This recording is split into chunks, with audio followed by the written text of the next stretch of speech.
તો આજે અમે નીકળી ગયા અમારા ગામમાંથી નખત્રાણા તાલુકામાં ધીણોધર ડુંગરમાં તળેટીમાં જે ધોકાવીડી આવેલ છે તે જગ્યા ઉપર આજે અમે જઈ રહ્યા છીએ। તો હવે અમે રસ્તા ઉપર ઓલરેડી ચડી ગયા છીએ। હું અને 3 મારા ફ્રેન્ડ છે, 2 બાઇકો લઈને અમે નીકળી ગયા છીએ। રસ્તો સાવ સમજી લો બાઇક જ જાય, 4 વ્હીલ જવામાં બહુ તકલીફ પડે। અમે જઈ રહ્યા છીએ જે તમને બતાવી રહ્યા છીએ, તમે જોઈ શકો છો। જઈ રહ્યા છીએ ધીરે ધીરે આગળ રસ્તા ઉપર। હવે જો મારો ફ્રેન્ડ પહેલેથી જ આગળ થઈ ગયો છે અમારાથી, તે અમને માર્ગદર્શન આપે છે કે તમે અમારી પાછળ આવી જાઓ, અને અમે એની પાછળ જઈ રહ્યા છીએ। એ અમને બતાવી રહ્યા છે કે રસ્તો હજી પણ આગળથી છે। તમે જોઈ રહ્યા છો ડુંગર પણ 16 કલાએ ખીલી ઉઠ્યો છે। હવે અમે મારા 2 ફ્રેન્ડ, મારાથી 3 ફ્રેન્ડ આગળ નીકળી ગયા છે।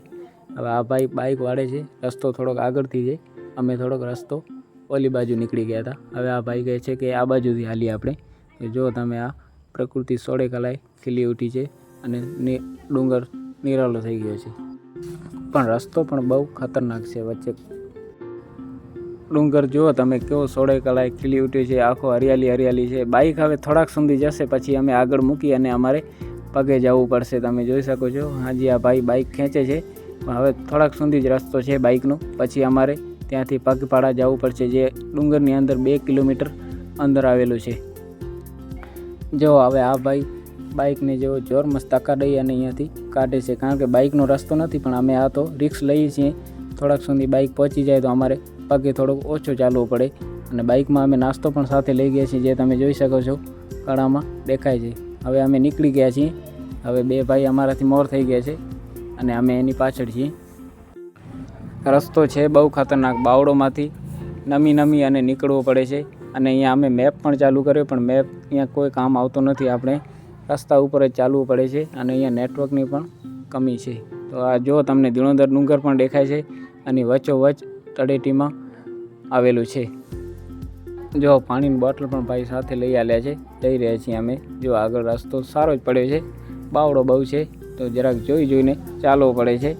અત્યાર સુધી તમને આ 2 મિત્રો જ બતાવે છે, હું અને મારો ફ્રેન્ડ, એ પણ પાછળથી અમે પણ અમારો બ્લોગ લઈ લીધો, જોઈ શકો છો। મારી પાછળ મારો ફ્રેન્ડ પણ આવી રહ્યો છે, અને 2 ફ્રેન્ડ અમારાથી આગળ જઈ રહ્યા છે। અમારે થોડોક પાછળ રહેવું પડે, અમારે રસ્તો બતાવવો પડે, અને 2 ફ્રેન્ડોને પણ બ્લોગમાં લેવા પડે।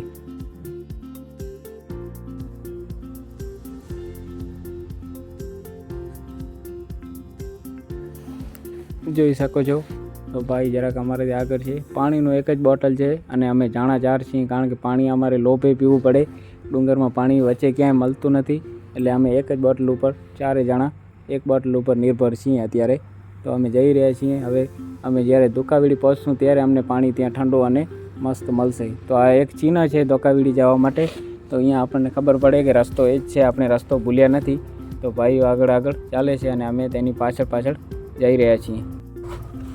તો જઈ રહ્યા છીએ હજી સુધી તો ધોકાવીડી બહુ દૂર છે અહીંયાથી, હજી અમારે 2 કિલોમીટર આગળ જવું પડશે, ત્યારે અમે અમારી મંજિલ ઉપર પહોંચશું। અમે તમને ધીણોધર ડુંગર અહીંયાથી બતાવી રહ્યા છીએ, જે તમે જોઈ લીધું હશે વિડીયોમાં। હજી તો અમે એમ જ છીએ, વળી અમે પાછો અમારો કેમેરો સામેવાળો કરી અને ભાઈને વળી બ્લોગમાં લઈ લીધા। એમને પણ એમ ન થાય કે અમે આવ્યા નહીં બ્લોગમાં।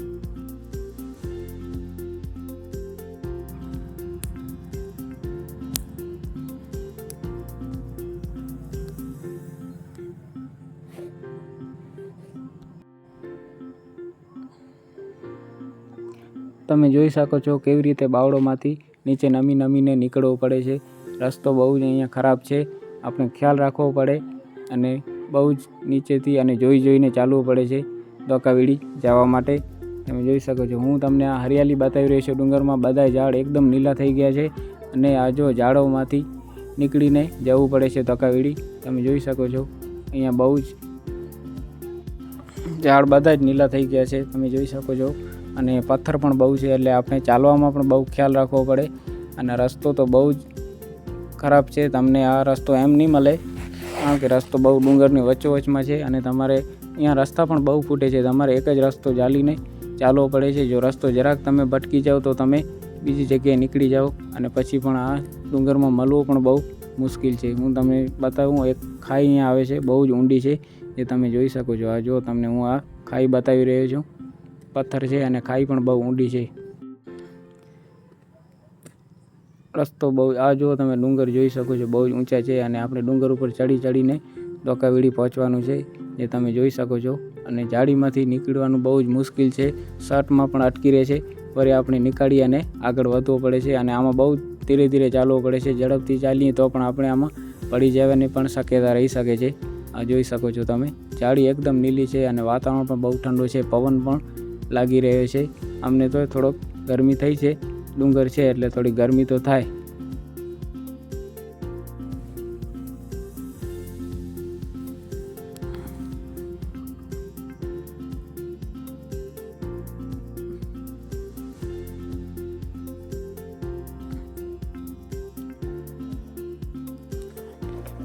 હવે અમને ભૂખ લાગી છે એટલે અમે થોડોક નાસ્તો સાથે લઈ ગયા હતા, તો અમે વચમાં નાસ્તો કરી રહ્યા છીએ જે તમને બતાવી રહ્યા છે સીન. ત્રણેય ફ્રેન્ડો નાસ્તો ખાઈ રહ્યા છે અને હું વિડીયો શૂટ કરી રહ્યો છું એટલે હું આમાં નહીં દેખાઉં તમને. 3 ફ્રેન્ડોને બતાવીશ જે નાસ્તો કરી રહ્યા છે, પાણીનું બોટલ છે. હવે અમે નીકળી ગયા છીએ નાસ્તો કરી અને પાછા અમારી મંજિલ તરફ. રસ્તો બહુ ખરાબ છે એટલે ધીરે ધીરે ચાલવું પડે છે, બાવડોમાંથી નમીને ચાલવું પડે છે. હવે અમારી મંજિલથી અમે થોડાક જ દૂર છીએ, પણ હજી અમને ડુંગરમાં એમ જ લાગે છે કે અમે મંજિલ હજી અમારાથી બહુ દૂર લાગી રહી છે. ડુંગરમાં આપણને ખબર પણ ન પડે, બાજુમાં હોય તો આપણને એમ જ થાય કે બહુ દૂર જ લાગે છે આપણને. જોઈ શકો છો, તો પથ્થરોને પણ ખ્યાલ રાખીને આમાંથી ચાલવું પડે છે. તો જો ફ્રેન્ડો કેવા દોડતા જાય છે, ક્યાંક રસ્તો સારો છે ત્યાં આપણે દોડ કાઢીને પણ ચાલી શકીએ છીએ. આમાં જો કેવી ઝડપ છે, વળી આપણને એવી જ રીતે નમીને નીકળવો પડે છે. ક્યાંક રસ્તો ખૂબ જ ખરાબ આવે છે ત્યાં આપણે બહુ ખ્યાલ રાખી અને નીચેથી નીકળીને જવું પડે છે. તમે જોઈ શકો છો અહીંયા જાળી પણ બહુ છે અને પથ્થર પણ બહુ છે, તો ત્યાં આપણે સંભાળ રાખી અને ચાલવું પડે છે. તમે જોઈ શકો છો, હું તમને રસ્તો બતાવી રહ્યો છું. રસ્તો કેવો છે, એક જ માણસ નીકળી શકે. હવે આ જોઈ રહ્યા છે કે હજી રસ્તો ઉપરથી છે કે નીચેથી, તો ભાઈ કહી રહ્યા છે કે હજી આપણે ઉપર ચાલવું પડશે. તો અમે અહીંયા થોડાક આરામ કરી લીધો અને પાછો વળી અમે ત્યાંથી નીકળી ગયા. એક વાત તો અમને ધોકાવીડીમાં અમને આ જાળી બહુ જ પસંદ આવી, જે એકદમ નીલા કલરની છે. સોળે કળાએ પર્વત ખીલી ઉઠ્યો છે, ધીણોધર ડુંગર. તો હવે અમે અમારી મંજિલની બાજુમાં જ છીએ, બસ થોડાક જ દૂર છીએ. હમણાં જ અમે ધોકાવીડી પહોંચશું એટલે તમને ત્યાંનો નજારો બતાવશું. બસ થોડાક જ દૂર છીએ, હવે અમે ત્યાં પહોંચવા જ જઈ રહ્યા છીએ. બસ હમણાં જ પહોંચી જશું, તમને બતાવવાનું જ છે. તમે જોઈ શકો છો ફાઇનલી અમે ધોકાવીડી પહોંચી ગયા છીએ. એટલે ધોકો મેં હાથમાં જ લઈ લીધો, એટલે આનું નામ જ ધોકાવીડી છે. એટલે પહેલો તો આપણે ધોકો હાથમાં લેવો પડે અને આપણે ધોકો છે જે હું હવે જઈ રહ્યો છું, જો તમને બતાવી રહ્યો છું, નીચે પાણી ભરેલ છે. હવે હું જરાક આગળ તમને જઈ અને ધોકાવીડી તમને બરોબર રીતે બતાવીશ. તો આ છે ધોકાવીડી, તમે જોઈ શકો છો. આ મારો ફ્રેન્ડને થોડીક તરસ લાગી છે તો એ પાણી પી રહ્યો છે. હવે આ ફ્રેન્ડ જો તમને ધોકો અંદર નાખે છે અને બહાર કાઢે છે તો અંદરથી પાણી નીકળે છે, એ તમે પાણી પણ નીચે જોઈ શકો છો. હવે થોડાક નીચે તમે પથ્થર નીચે જોશો તો જરા ઝરણું તો તમે જોઈ શકો છો. આને ધોકાવીડી કહેવાય, જે અંદરથી પાણી નીકળે છે. ગુફા જેવો એક બખોલ છે, તેની અંદરથી એવું કહેવામાં આવે છે કે દુકાળ હોય, ખપે તો વરસાદ પણ ન હોય તો પણ આનામાંથી પાણી હંમેશા નીકળે જ છે. એ તમે જોઈ શકો છો. આ ભાઈ જરાક ઉપર બેઠા છે, આ ભાઈ અહીંયા છે, જોઈ શકો છો તમે. તો આ ધોકાવીડીનું દૃશ્ય છે અને નીચે પાણી પણ ભરેલ છે. આ પાણી અમે પીધું, બહુ જ મીઠું અને ઠંડો પાણી હતો અને અમને બહુ મજા આવી. હવે હું જરાક ઉપર જઈ અને તમને જે અહીંયા એક મકાન છે એ તમને બતાવી રહ્યો છું. જોઈ શકો છો તમે, હું ઉપરની તરફ જઈ રહ્યો છું. જોઈ શકો છો તમે, આ જૂનું મકાન છે બહુ, અને આના ઉપર શિવ ગોરખ લખેલ છે.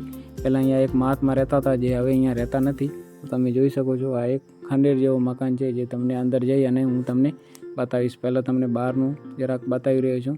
અહીંયાથી તમે નીચેનો નજારો પણ જોઈ શકો છો. હવે હું તમને અંદર જઈ અને બતાવી રહ્યો છું. મકાન બહુ જ જૂનું છે. આ વચ્ચે એક હવન કુંડ પણ બનેલું છે, એ તમે જોઈ શકો છો. ઘણા વર્ષો પહેલાંનું બહુ જ જૂનું છે. આ એક બારી છે મકાનની, અને આ અહીંયાથી ઉપર જવાનો રસ્તો છે, જે આપણે દજા છે ઉપર, એના ઉપર ટેકરી ઉપર જવા માટેનો રસ્તો છે, એ તમને હું થોડોક અહીંયાથી બતાવી રહ્યો છું. હવે હું અત્યારે ઓલરેડી મકાનમાં ઉભેલ છું, જો તમને બતાવી શકું છું કેટલું મકાન જૂનું છે. આ મારો ફ્રેન્ડ નીચેથી પાણી પીવે છે. આ પાણી બહુ જ મીઠું છે અને મેં એમને પૂછ્યા પણ કરી અને મેં પણ ટ્રાય કરી. હવે વળી અમે પાછો જ એવી જ રીતે પાણી નીકાળવાનો પ્રયાસ કરી રહ્યા છીએ અને હું પાણી પી રહ્યો છું, જે તમે જોઈ શકો છો વિડીયોમાં. પાણી બહુ જ અમૃત અને મીઠું પાણી છે. તમે એકવાર જરૂર અહીં આવજો અને ટ્રાય પણ કરજો. અને આ વસ્તુ ખરેખર જોવા જેવી છે. ધોકાવીડી બહુ જ સારી વસ્તુ છે. ધીણોધરની વચ્ચોવચ્ચ તળેટીમાં આવેલ છે. અહીંયા તમે જોઈ શકો છો. ફ્રેન્ડ જોઈ રહ્યો છે કે અંદર પાણી ટપકે છે કે નથી ટપતું. જુઓ તો તમે અહીંયા પાણી નીકળે છે થોડો. હવે અમે થોડોક અહીંયા રેસ કરી રહ્યા છીએ અને જોઈ રહ્યા છીએ. આ તમને બતાવી દઈએ. ડુંગરની વચ્ચોવચ્ચ આવેલો છે અને આનું પાણી બહુ જ મીઠું અને અમૃત પાણી છે. બહુ જ ઠંડુ પાણી છે. હવે તમે ઓલરેડી હું પણ અહીં રાજી છું, બહુ જ પહોંચી આવ્યા. હવે તમને ઉપરથી નજારો બતાવી રહ્યા છીએ ડુંગરનો એકદમ નીલો. અને હવે અમે ઉપર જોઈએ તો ધજા છે ત્યાં ટાળેટી ઉપર, ત્યાં અમે 4 ફ્રેન્ડો બેસી અને ઉપરથી તમને વિડીયો શૂટ કરી રહ્યા છીએ, જે તમને બતાવી રહ્યા છીએ. તો ઉપરની તરફ એક લાંબો સળિયો છે અને એના ઉપર ધજા પણ ચડાવેલી છે. અને અમે ત્યાં જોઈએ તો બહુ જ પવન લાગી રહ્યો છે અને અમે ત્યાં આરામ કર્યો અને અમને બહુ જ મજા આવી. તો ખરેખર આ વિડીયો તમને સારો લાગે તો લાઇક, શેર અને સબસ્ક્રાઈબ મારા ચેનલને જરૂર કરજો. અને અહીંયા અમને બહુ જ મજા આવી. તો કાવડી એકદમ બેસ્ટ જગ્યા છે. બહુ જ મજા આવી, આનંદ ફીલ થયું. થેન્ક યુ, ધન્યવાદ.